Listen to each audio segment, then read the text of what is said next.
Ano? Sisimulan ko lang po ng konti, ano? Ngayon po, kunting political. Ayan. Yan tayo nagsisimula eh. Para may mga kabataan po ako nakikita, napakaganda po, no? Napakarami pong umiidolo ngayon. Di ba? Sino rito ang mga may idol? Taas ang kamay. Ako, wala kayong mga idol? Wala kayong mga hinahangaan? Ha? Wala kayong hinahangaan? Sino rito humahanga kay Bill Gates? Na mayaman na ngayon. Sinong gusto maging katulad ni Bill Gates? Di ba? Sino may gusto maging katulad ni Zuckerberg? Ni Warren Buffett? Wow, talagang mayaman yung inaano niya, ha? Di ba? Hindi Warren Tan, ha? Oo, mahirap lang yun. Di ba? Hinahanga natin sila. Bakit? Galing sila sa mahirap at yumaman. Tama ba? Tama ba yung hinahanga natin? Tama, ho? Oo. Pero, sino naman yung humahanga dun sa mayaman na naghirap? Hahangaan ba natin sila? Doon ho nasisira ang mundo. So, konting touch lang ako sa puso bago tayo magsimula. Doon ho nasisira ang mundo. Ang hinahangaan ninyo, yung mga taong malalaki na. At ang tinitingnan ninyo, yung mababa. Makikinig kayo, sabi ni Alibaba, gusto ko, noon mahirap lang ako. Ngayon, mayaman na ako. Di ba? Si Bill Gates noon, kick out ako. Pero ngayon, lahat ng mga, diba, sabi ni Pangulong Duterte, yan, genius sa amin yan, matalino yan, pero ngayon, tauhan ko sila. Hinahanga natin yun. Pero hindi natin hinahangaan yung mga mayayaman na humirap, na naghirap. Bakit? Pero ginawa nila ang nakakatulong na hindi kayang gawin ng mga mayayaman. Bigyan ko kayo ng example. Sa unang panahon si Kristo, nasabi sa kanya ng demonyo ni Satanas, bibigay ko sa iyo lahat ng kayamanan. Lumuhod ka na sa akin. Iniwan niya kayamanan, pinili niya maghirap. Mas matanda pa roon. Sino? Si Moises. Mayaman siya. Diba? Ehipsyo siya. Talikuran lang yung pagiging Israel niya, maging Ehipsyo siya, magiging mayaman siya at makapangyarihan. Pero ano ginawa niya? Punta siya sa pag-Israel. Punta tayo sa mga makabagong tao. Sino may kilala kay Oscar Schindler? Hindi nyo kilala, no? Kasi mali kayo ng ina-idol. Oscar Schindler, isang mayamang negosyante noong panahon ng Nazi sa Poland. Inubos niya ang kayamanan niya para itulong sa mga Hudyo na pinapatay ni Hitler. Yung basihan ng pelikulang Schindler's List. Tama. Kung panoorin niyo, Schindler's List. Diba? Habang tumutungtong kayo sa escalator, may makikita kayo Schindler, pangalan niya yun. Diba? Bigyan natin dito, Jose Rizal. Luluhod lang siya, halik lang siya dun sa kamay ng obispo, hindi na siya mamamatay. Pero mas pinili niyang mamatay kaysa dito. Sa makabagong tao, sa Pilipino, sino ang nakakilala kay Jeremiah Montemayor? Wala. Bakit? Jeremiah Montemayor galing sa angkan ng mga mayayaman. Naging dean ng Ateneo, naging secretary ng Department of Agriculture.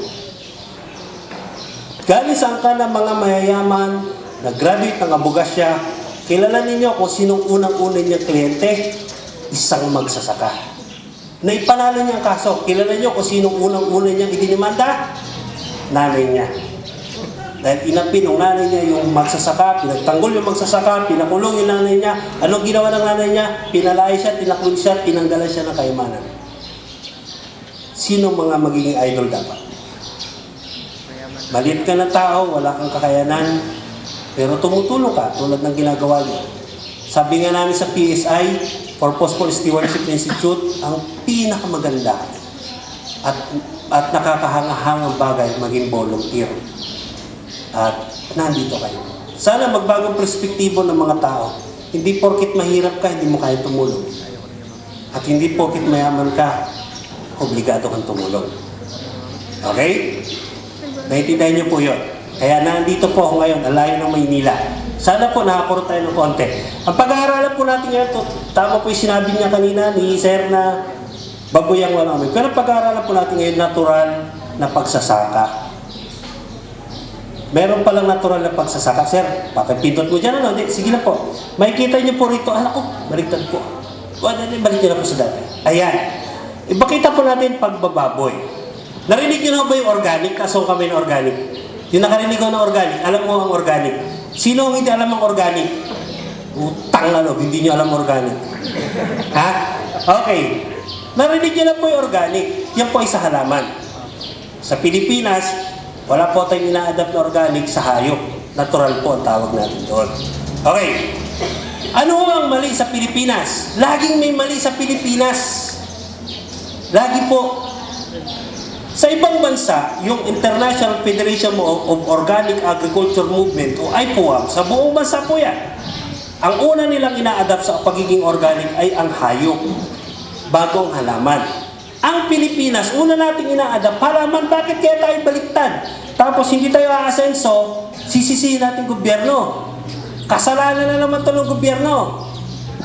Pero minsan, habang tinuturo natin gobyerno, may 3 daliri. Ikaw kasi tanga-tanga ka eh. Ito na eh. Sa natural na farming, 3 po ang bawal. 3 T. Sana wala po rito, no? Una po, bawal ang tamad. Sino ang tamad dito? Taas po kamay. Ako, may nagtaas doon, nakahiga. Dito, masarap. Nahiga ako. Okay. Pangalawa, bawal ang takot. Takot sumubok. Takot sa pagbabago. Sino ang takot dito? Oh, nagtaas ulit ng kamay. Ito matindi. Sa natural na pagsasaka po, bawal ang tanga. Sino tanga dito? Wala nagtaas. Di ba? So, pag-aaralan po natin. Halimbawa, magbababoy ako.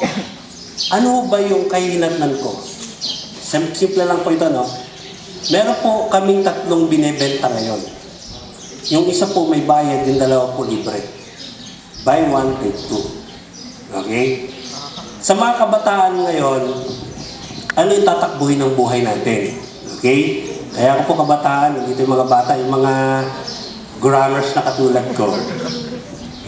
Hi po. Okay.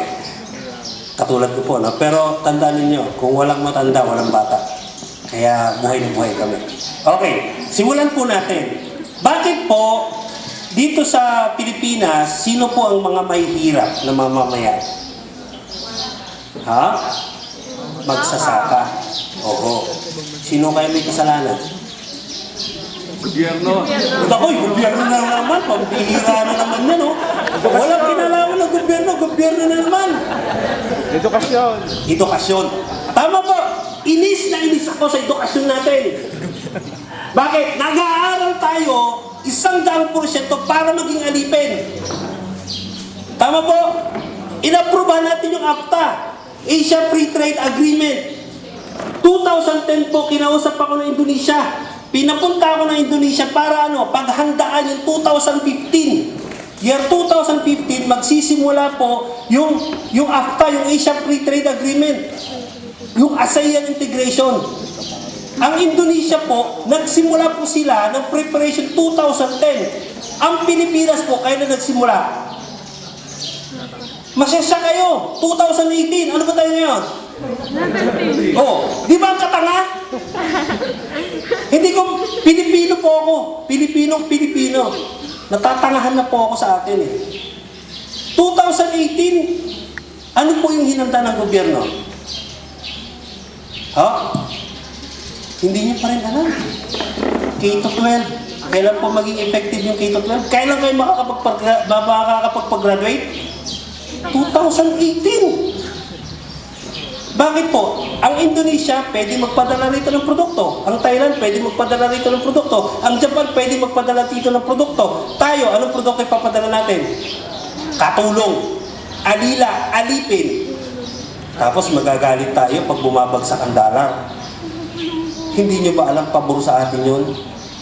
Kasi ang produkto ho natin tao. Pag pinapunta ako sa ibang bansa, ang maganda kung teacher ka rito, teacher ka rin sa ibang bansa.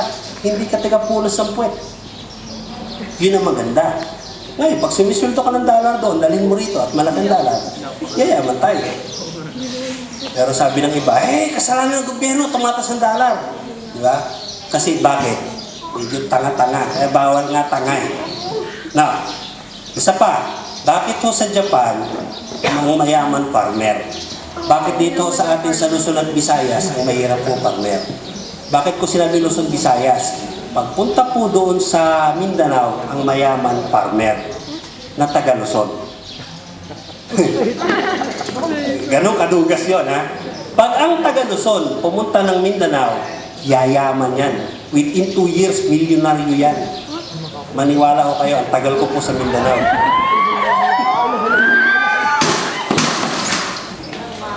Ito naman makaturo, kala mo si Yoda, ay, wala rin naman magawa. Galing nga. Gumagalaw pa rin.